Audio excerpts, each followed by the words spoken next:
Bienvenue dans cette vidéo portant sur la chronologie des derniers jours. Imaginez un monde où le temps se précipite, où les événements se succèdent à une vitesse vertigineuse, et où chaque instant compte plus que jamais. C'est exactement ce que nous allons explorer aujourd'hui dans cette fascinante chronologie des derniers jours. Que se passerait-il si nous pouvions voyager dans le futur pour voir comment les derniers moments de l'humanité se déroulent? Eh bien, restez avec nous car nous allons plonger dans un voyage à travers le temps, en analysant les événements clés, les avancées scientifiques et les prophéties qui pourraient façonner notre avenir. Préparez-vous à être captivé par cette exploration palpitante des enjeux qui entourent la fin des temps, car le compte à rebours commence maintenant. La chronologie des derniers jours. Il s'agit de la première partie de la chronologie sur la fin des temps fractionnée en 5 parties à savoir, les derniers jours, le jour du Seigneur, le retour de Jésus sur terre, le jugement et salut et l'accomplissement de toutes choses.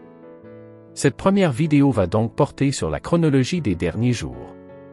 Quelle est la durée de cette période prophétique? Comment le monde sera-t-il préparé au règne de la bête et du faux prophète? Quelles seront les premières actions entreprises par ce duo maléfique? Toutes ces questions seront donc explorées dans cette vidéo captivante. L'expression « les derniers jours », telle qu'elle est évoquée dans le contexte de la chronologie prophétique, est consignée précisément cette fois dans la Bible King James. Jésus, quant à lui, aborde directement le sujet de la fin des temps, discutant des événements qui précèdent et se déroulent pendant cette période cruciale dans les chapitres 24 de l'Évangile selon Matthieu et 13 de l'Évangile selon Marc. Ces derniers jours, que l'on associe souvent à la Grande Tribulation, s'étendent sur une période d'environ 3 ans et demi, soit 42 mois, comme le mentionne l'Apocalypse 11 versets 2 à 3. Ils sont destinés à toucher l'ensemble de la terre, et sont perçus comme une phase imminente.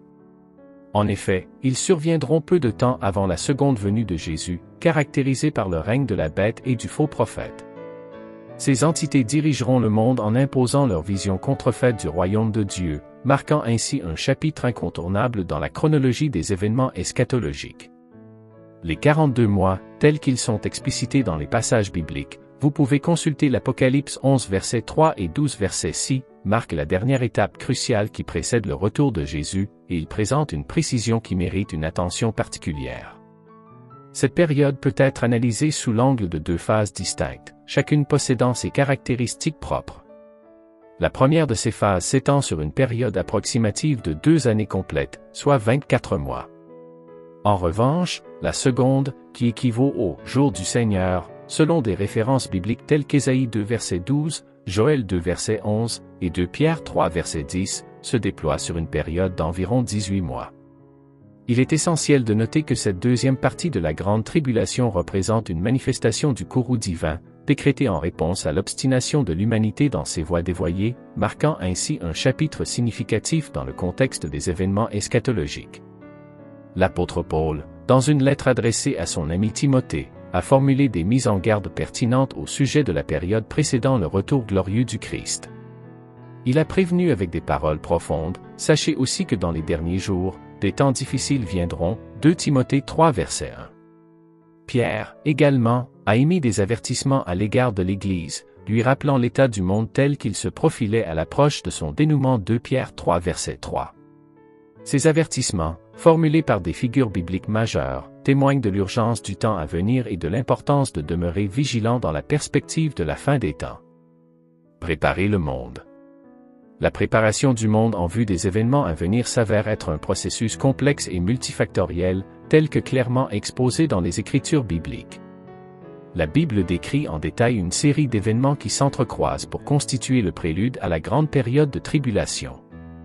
L'humanité, peu à peu, sombrera dans une attitude de rébellion croissante à l'égard des lois divines, rejetant leur observance. Cette désobéissance généralisée plongea les individus dans un abîme de cruauté, d'absence de miséricorde, de manque de pardon et d'amour, comme prophétisé dans Matthieu 24 versets 9 à 12. Le monde sera le théâtre d'une recrudescence inquiétante de conflits armés, de rumeurs de guerre, de catastrophes naturelles, notamment des tremblements de terre, de la famine, ainsi que d'une panoplie d'autres calamités, comme le mentionne Matthieu 24 versets 6 à 7. De plus, une multitude de faux prophètes émergeront, cherchant à séduire les masses en insufflant de faux espoirs, comme l'annonce Matthieu 24 versets 4 à 27. la tromperie, de manière générale, s'érigera en fléau rampant.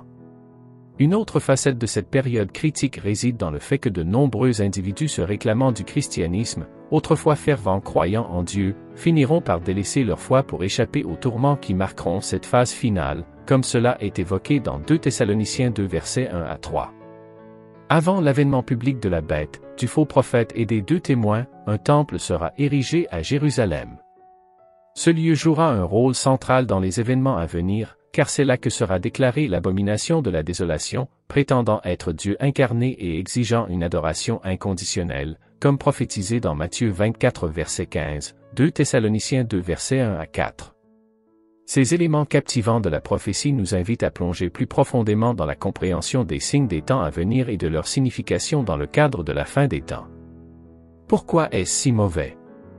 La question essentielle qui se pose est la suivante. Pourquoi les derniers temps se révèlent-ils être la période la plus éprouvante et difficile que l'humanité n'ait jamais traversée, comme le souligne expressément Matthieu 24 verset 21?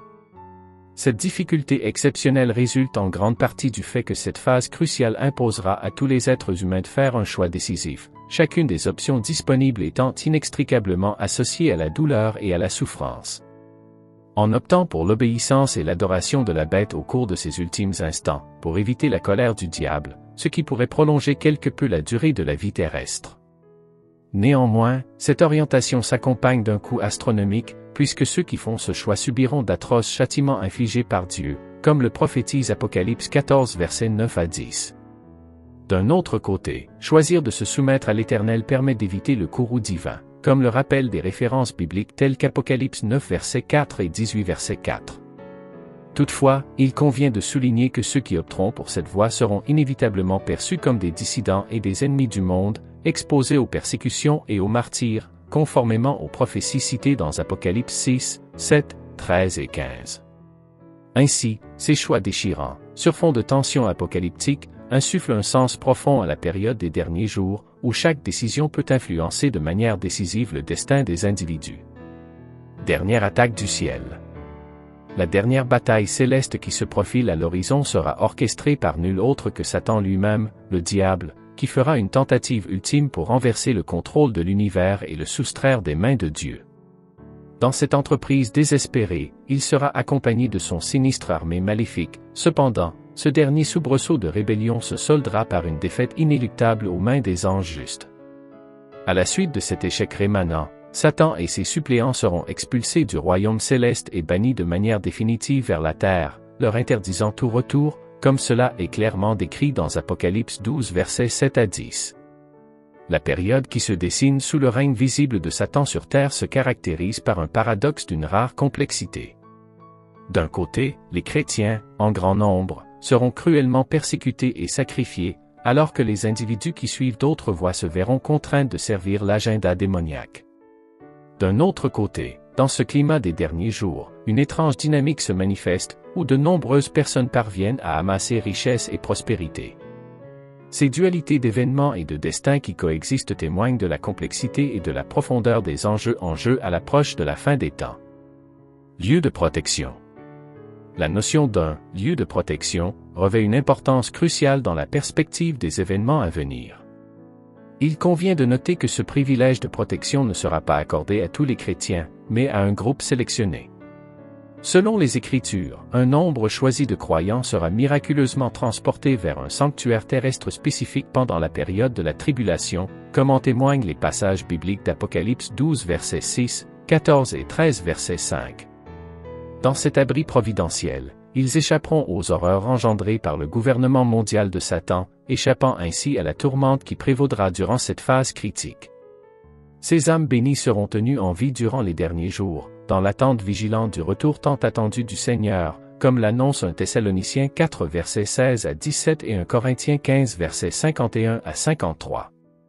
La notion de ce lieu de protection constitue un pilier de l'espérance chrétienne, car elle incarne la promesse de la préservation divine au milieu des tumultes de la fin des temps. Elle symbolise une bouée d'espoir pour ceux qui auront la grâce d'y être dirigés, offrant un refuge au sein des tempêtes qui secoueront la planète, jusqu'à l'aube du retour glorieux du Seigneur.